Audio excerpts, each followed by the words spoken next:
It is quite alarming the rate at which most millennials like myself are living every day in debt and spiraling down the debt hole. Why? Because most of us are living paycheck to paycheck, which means that every month we're looking forward to our next income or our next salary to make up for the losses of the previous one. As a result, most of us are unable to save for our retirement, neither are we able to do a lot with our money, and we end up living miserably. Now, it's not necessarily because we earn low incomes, but it is because we haven't put certain measures in place that would enable us to allow our finances to work for us or work in the right direction. And so every month we're constantly making decisions on the prompt and on a whim, and as a result our money goes into the wrong places. Today I'm here to discuss how you and I can stop living paycheck to paycheck. I'm Cassie, and this is Cash in Hand, a platform for individuals and entrepreneurs who are looking to level up their personal finance, take charge of their income, decrease their debts, and build wealth. Now, if you want to start on a journey to avoid living paycheck to paycheck, the first advice I would give to you is to create a budget. Now, what a budget does is that it gives you wiggle room in your finances, enables you to stop spending unnecessarily. It helps you to identify the root of the problem to your spending and see the areas that your money has been going to that it necessarily doesn't have to go.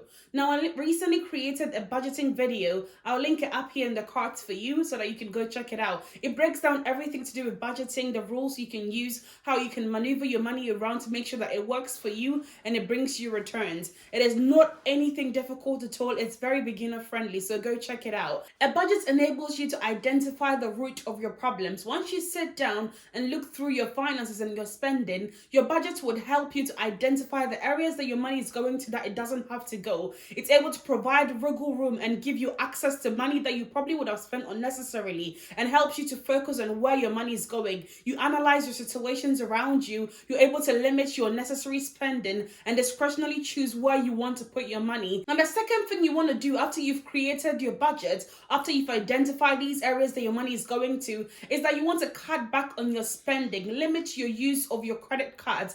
Limit buying everything that you wish and everything you see someone using. You don't have to buy everything that you see. You have to be able to live below your means. Live on less than you earn and see that you have spare change left. You don't always have to spend the maximum amount that you earn. No one needs to know that you earn $2,000 a month or $5,000 a month. Nobody needs to know that. It is up to you. You can either choose to have a bag that costs 5,000 with just about £50 in it, or have a bag that costs £50 and have 2,000 worth of cash or invoices or money in there that would go into your financial future. It is all up to you. You only have to decide where you can cut back. And after you've budgeted, you see areas that you can put these money towards that would enable you to reduce the spending that you do. Once you cut back on the spending, you free up some money. And the next thing that I want to talk about is paying off some of your debt. Because also the reason why most of us live paycheck to paycheck is that once we've incurred debt from the previous month, as soon as our paycheck comes through, we are putting a chunk of that towards the debt. And as a result, what happens is that we are left with little and we can't even do much with it. And so we get back into debt again because we borrowed to replace that money, and we end up in debt spirals, which is very, very bad.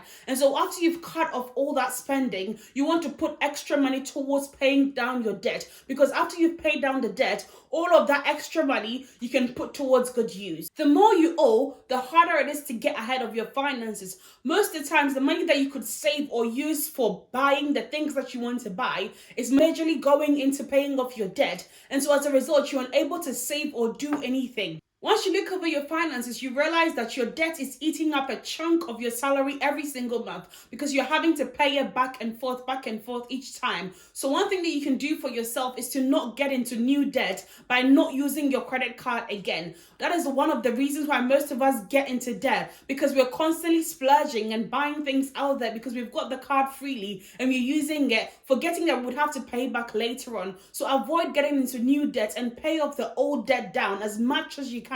Put all of your extra funds from that spending that you've cut back and put it towards all your debt and pay it down as much as you can, and lose up money for you to be able to do things as well. Most people, after they do these free things, they realize they have extra money to do extra things. And so for them, these free things are the things that they needed to do in order to get back into the swing of things. But for some of us, we have to go to the extra mile, which brings me to my fourth point, which is negotiating your salary at your place of work. Listen, there is nothing that working and getting paid under what you're worth or getting paid less than what you're worth.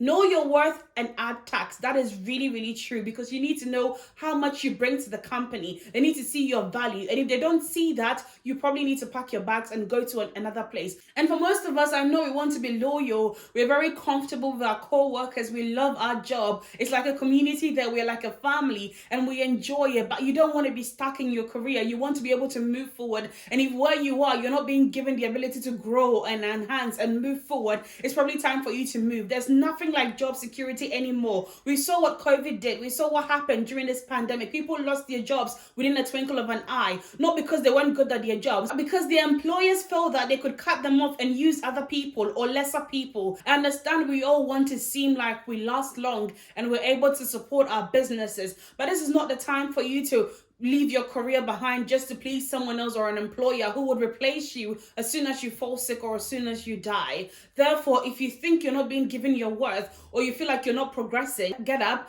and find something that is worth your time. I mean, if you've already negotiated and you're already in a good paying job, that's fine. That means that you're okay. But there are a lot of people who are being underpaid, and because most of us don't talk about our salary, we don't even know how much we are being underpaid. And that is something that we need to stop in 2020 moving forward. In most jobs and in most workplaces, there aren't even opportunity for you to grow or progress any longer. Someone has to literally die before you are able to move up because they're unwilling to leave the company or retire. And that is the case for most of you guys. And if that's the case, you want to be able to realize your expertise and put it elsewhere and see where you can be valued for your work, because you spend majority of your time at your workplace in 8 to 9 to 10 hours a day. And if you're not getting your worth, then why would you waste all of your life there working when you could be working somewhere maybe for lesser time or even for more pay? What also happens is that sometimes even switching your job can give you opportunity to progress and even grow in your field, because in the new company that you probably go to, you'll be trained in even new software, new skills that you can even add to your portfolio and use as you progress in your career.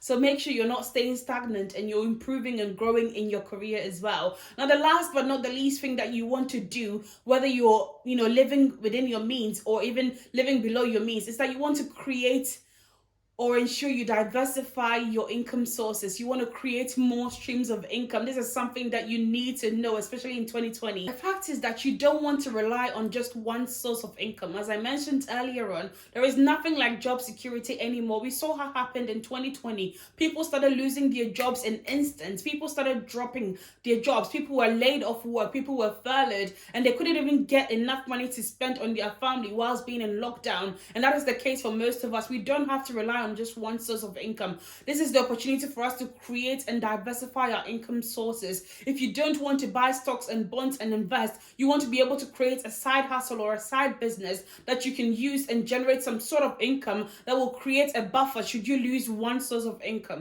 Your job can lay you off. You could be fired. You could be made redundant. Your income could be reduced. You might be told that your expertise is not needed anymore. What are you going to do when that happens? Nobody knows when that is going to happen. And that is why you need to create a second, third, or even a fourth source of income right now. Look into your expertise. Look into the skills that you've been given by God. There is some talent that you've got. There is something that you can do that nobody else can do. Put that into work. See any area that you can support someone and earn something. Invest into a colleague's business or a friend's business, something that would generate you income. There's always something that you could do to earn extra sources of income. I know most of us are tired from our 9 to 5, but if you're only going to rely on your 9 to 5, you probably won't be able to break your cycle anyway.